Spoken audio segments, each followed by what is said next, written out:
Hey everyone, well, happy President's Day. I am coming to you from New Mexico with breaking news in the Epstein investigation, and that is that tonight, the New Mexico State Legislature passed legislation to convene a truth commission to investigate Epstein's crimes here in our state, beginning tomorrow at 10:30 a.m.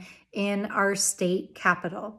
This bill, House Resolution 1, was led by State House Representative Andrea Romero of Santa Fe and State House Representative Mariana Anaya of Albuquerque, and will help to bring forward a full picture of what happened here in New Mexico with Epstein's crimes, to understand why the crimes that were reported to federal and state authorities were never fully investigated, and to ensure that we have safeguards in place to not only hold those individuals accountable who were complicit, but to ensure that this can never happen again in our state. So we want to say thank you to our state legislators for leading on this legislation, which is not only vital as a larger part of our investigation at the federal level through our congressional inquiries and the Epstein Files Transparency Act, but also because it is an important piece of understanding what happened in our state,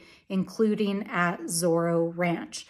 I also want to say this was a completely bipartisan effort and passed the New Mexico legislature unanimously with 62 votes, showing that ensuring that we are holding our leaders accountable and investigating these crimes is not a partisan issue. And as always, New Mexico is leading the way. Now, Jeffrey Epstein purchased Zorro Ranch in New Mexico in 1993. He purchased nearly 10,000 acres from former Governor Bruce King, and also included a parcel adjacent to it that he leased from state lands. Over the years, beginning in the early 1990s, there were allegations that were reported not only to state and local officials, but the FBI, of sexual assault happening on that property. And what we do not fully understand at this time is why those crimes were never fully investigated, who knew about them, who was complicit in them, and ultimately why nobody was ever held accountable. That property was held by Jeffrey Epstein until his death in 2019 and was sold in 2023 to a limited liability company. Now, what is particularly interesting is over the last several days, there has been new breaking news that the Santa Fe New Mexican broke of who purchased that property just 2 years ago.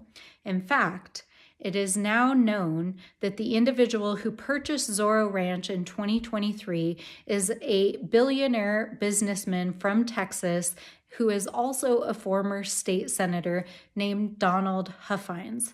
Now, what is interesting is that Mr. Huffines is also running for public office to be the state comptroller in Texas, and used an LLC as a shell company to purchase that property through his wife as a trustee. It is also interesting to note that his son is currently serving as a high-level political appointee in the Trump administration in the White House at the current moment.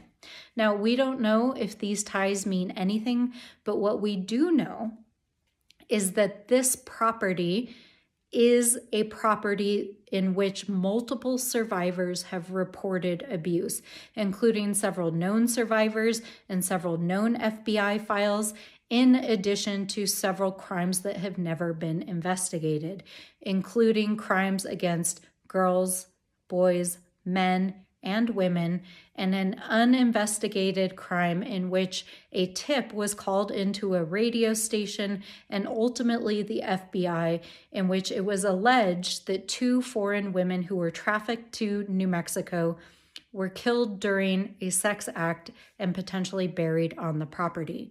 Our state land commissioner, Stephanie Garcia-Richards, has called for a full investigation, and the New Mexico Attorney General has requested all of the FBI and federal files to begin investigating these crimes. But we want to know what happened on this ranch, why these crimes were never investigated, and to ensure that we have in place the laws, the policies, and the accountability to ensure that nothing like this can ever happen again in our state.